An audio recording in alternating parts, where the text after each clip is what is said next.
نحمده ونصلي على رسوله الكريم أما بعد فأعوذ بالله من الشيطان الرجيم بسم الله الرحمن الرحيم قل هذه سبيلي أدعو إلى الله على بصيرة أنا ومن اتبعني وسبحان الله وما أنا من المشركين صدق الله مولانا العظيم۔ اللہ تبارک و تعالی نے اس دنیا کو دارالعمل بنایا ہے، ہر چیز کو اسباب کے ساتھ جوڑا ہے۔ زندگی کے اندر دین آئے گا تو اللہ تعالیٰ کی رحمتیں اور برکتیں، دنیا آخرت کی کامیابی حاصل ہوگی۔ دین کے آنے کے لیے بھی اللہ تعالیٰ نے کچھ اسباب اور ذرائع رکھے ہیں۔ ایک ذریعہ اور سبب تو یہ نیک صحبت ہے، اللہ والوں کے پاس بیٹھنا، خیر کی باتوں کا سننا اور اپنی زبان سے اللہ تعالیٰ کی عظمت اور بڑائی کو بولنا، آخرت کی ذکر کرنا، اس کو سننا، یہ ایمان کے بڑھنے کا ذریعہ ہے۔ فرمایا فذکر فإن الذکریٰ تنفع المؤمنین، کہ آپ نصیحت کرتے رہیں۔ نصیحت کرنا یہ ایمان والوں کو نفع دیتا ہے۔ اور دوسرا ذریعہ دعوت و تبلیغ ہے، جس سے دنیا کے اندر دین پھیلتا ہے۔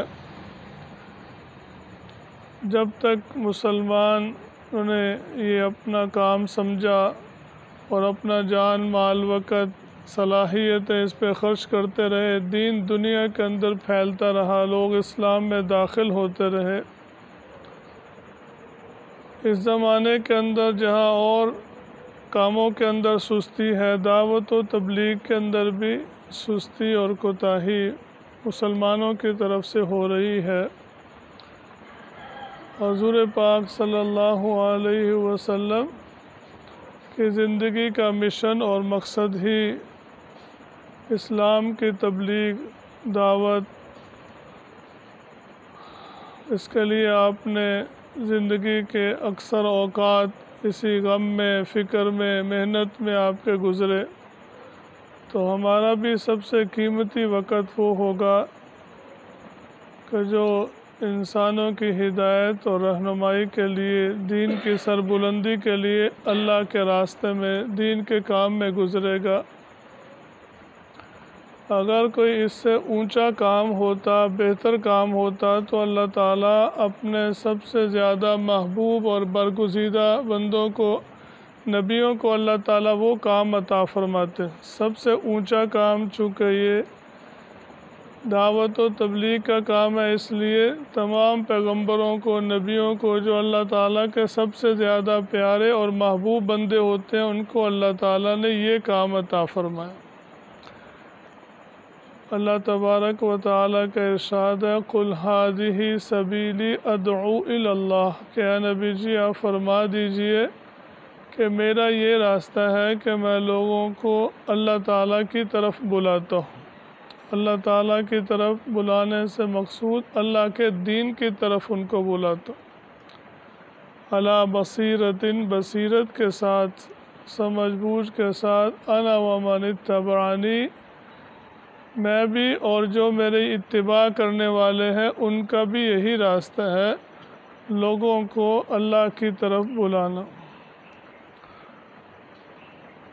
اور دوسری جگہ ارشاد فرمایا وَمَنْ أَحْسَنُ قَوْلًا مِّمَّنْ دَعَا إِلَى اللَّهِ، کہ اس سے اچھی اور بڑھیا بات کس کی ہوگی جو لوگوں کو اللہ تعالیٰ کی طرف بلاتا ہے۔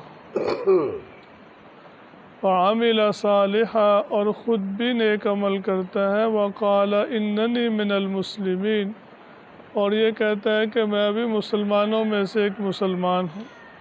یعنی اس کی وجہ سے کوئی اکڑ اور تکبر میں نہیں، بلکہ اپنے آپ کو ایک عام مسلمان کہلاتا ہے۔ حضور پاک صلی اللہ علیہ وسلم نے ارشاد فرمایا کہ کلکم راعی و کلکم مسئول عن رعیتہ، کہ تم میں سے ہر ایک نگہبان ہے، نگران ہے، اور اس کی رعیت کے بارے میں اس سے پوچھا جائے گا۔ مرد اپنے بیوی بچوں کے اوپر نگہبان ہے، بادشاہ اپنی رعایا کے اوپر نگہبان ہے، افسر ماتحتوں کے اوپر، استاد شاگردوں کے اوپر نگہبان ہے۔ اس کی رعیت کے بارے میں اس سے پوچھا جائے گا کہ ان کی کیا تعلیم کی، تربیت دی، کیا ان کو سکھایا دین، اس کے بارے میں پوچھا جائے گا، کیونکہ حضور پاک صلی اللہ علیہ وسلم کے بعد قیامت تک اب کوئی نبی دنیا میں پیدا نہیں ہوگا۔ جتنے بھی انسان اس وقت موجود ہیں، قیامت تک آنے والے ہیں، سب کی کامیابی اور نجات اللہ تعالیٰ نے دین اسلام میں رکھی ہے۔ اور حضور پاک صلی اللہ علیہ وسلم پوری روئے زمین پہ تمام انسانوں کی ہدایت کے لیے مبعوث کیے، اللہ تعالیٰ نے بھیجے۔ یہ حضور پاک صلی اللہ علیہ وسلم کی خصوصیت ہے۔ حضور پاک صلی اللہ علیہ وسلم نے ارشاد فرمایا کہ مجھے اللہ تعالیٰ نے بعض چیزیں خاص طور پہ عطا فرمائی ہیں جو کسی نبی کو بھی عطا نہیں فرمائی۔ ان میں سے ایک بات اور خصوصیت یہ بھی ہے، بُعِثْتُ إِلَىٰ كَافَّةٍ لِلنَّاسِ بَشِيرًا وَنَذِيرًا، کہ مجھے اللہ تعالیٰ نے تمام روئے زمین پہ جتنے بھی انسان ہیں ان کی ہدایت کے لیے، ان کو ڈرانے کے لیے اور خوشخبری سنانے کے لیے بشیر اور نذیر بنا کر بھیجا۔ قیامت تک جتنے بھی انسان پیدا ہوں گے، سب کی کامیابی اور نجات حضور پاک صلی اللہ علیہ وسلم کی اتباع میں ہے۔ تو حضور پاک صلی اللہ علیہ وسلم کے بعد چونکہ کوئی نبی نہیں آئے گا، اس لیے آپ خاتم النبیین ہیں، یہ مسلمانوں کا عقیدہ ہے۔ حضور پاک صلی اللہ علیہ وسلم نے اس کے بارے میں ارشاد فرمایا کہ میں آخری نبی ہوں، میرے بعد کوئی نبی نہیں ہے، اور تم آخری امت ہو، تمہارے بعد اب قیامت تک کوئی دوسری امت نہیں آئے گی۔ اور حضور پاک صلی اللہ علیہ وسلم کی تعلیمات اور دین سب سے اعلیٰ درجے کا ہے، اس سے بڑھ کے کوئی اور تعلیم اور طریقہ نہیں ہو سکتا۔ اللہ تعالیٰ کو سب سے زیادہ محبوب حضور پاک صلی اللہ علیہ وسلم کا دین ہے، اور اللہ تعالیٰ نے اس کی حفاظت کا ذمہ خود لیا ہے۔ قرآن پاک فرمایا اِنَّا نَحْنُ نَزَّلْنَا الذِّكْرَ وَإِنَّا لَهُ لَحَافِظُونَ، ہم نے ہی قرآن نازل کیا اور ہم ہی اس کے محافظ ہیں۔ پہلے نبی ہوتے تھے، ایک وقت اور زمانے کے لیے تشریف لاتے تھے، اپنی قوم کی طرف تشریف لاتے تھے، ان کی نبوت اور رسالت ایک مدت تک کے لیے ہوتی تھی، پھر دوسرا نبی یا رسول آتا تھا، ان کی شریعت منسوخ ہو جاتی، ایک وقت تک کے لیے تھی، اور حضور صلی اللہ علیہ وسلم کا لایا ہوا دین تمام زمانوں اور تمام انسانوں کے لیے ہے۔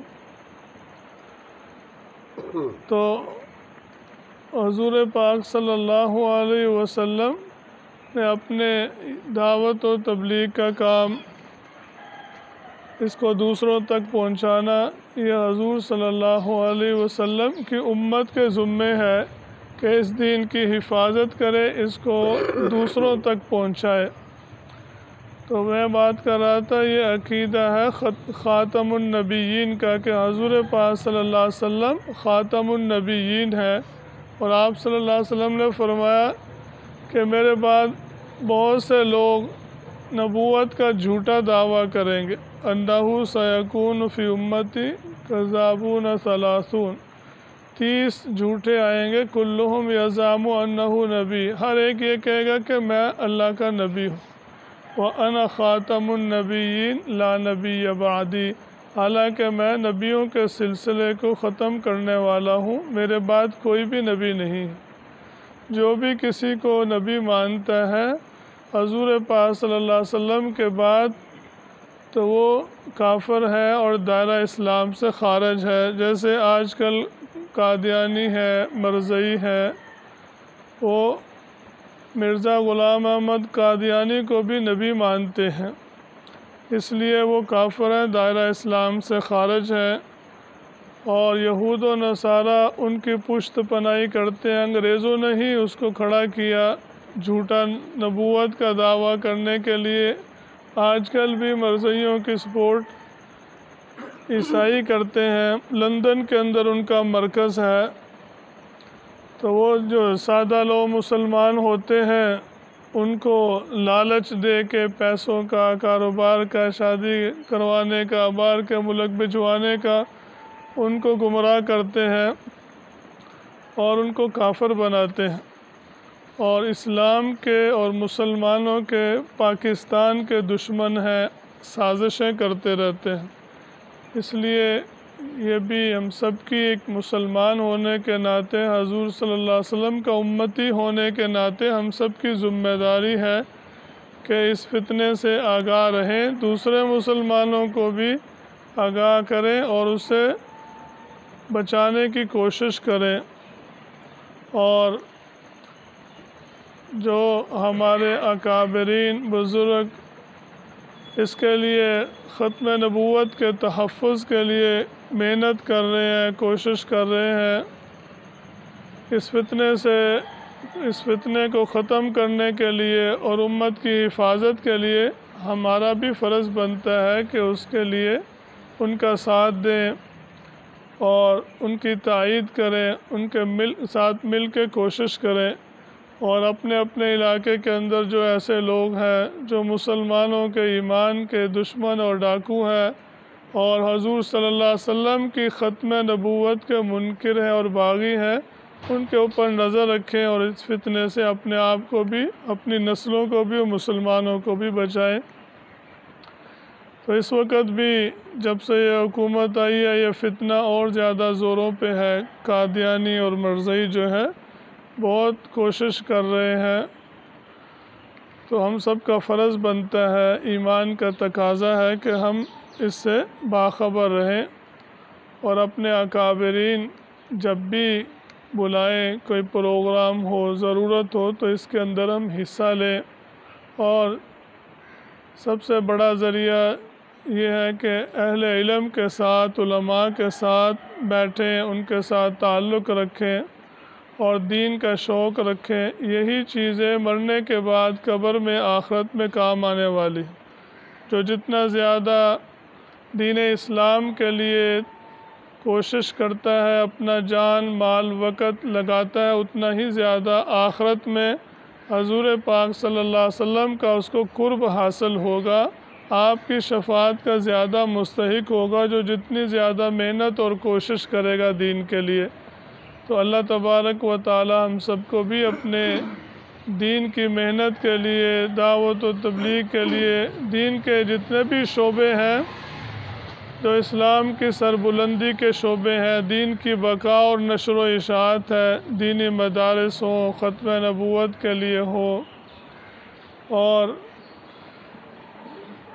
جتنے بھی دین کے شعبے ہیں سب کے اندر ہم یا کسی نہ کسی ایک شعبے کے اندر ضرور اپنا جان مال وقت اور صلاحیتوں کو خرچ کریں۔ اللہ تعالی ہم سب کو قبول فرمائے اور عمل کرنے کی توفیق عطا فرمائے۔ الحمدللہ رب العالمین، والصلاة والسلام علی سید الانبیاء والمرسلین۔ اللہم حبب الینا الایمان وزینہ فی قلوبنا وکرہ الینا الکفر والفسوق والعصیان واجعلنا من الراشدین۔ اللہم لا مانع لما اعطیت ولا معطی لما منعت ولا ينفع ذا الجد منک الجد۔ اللہم انا نسألک العفو والعافیۃ والمعافاة فی الدنیا والآخرہ۔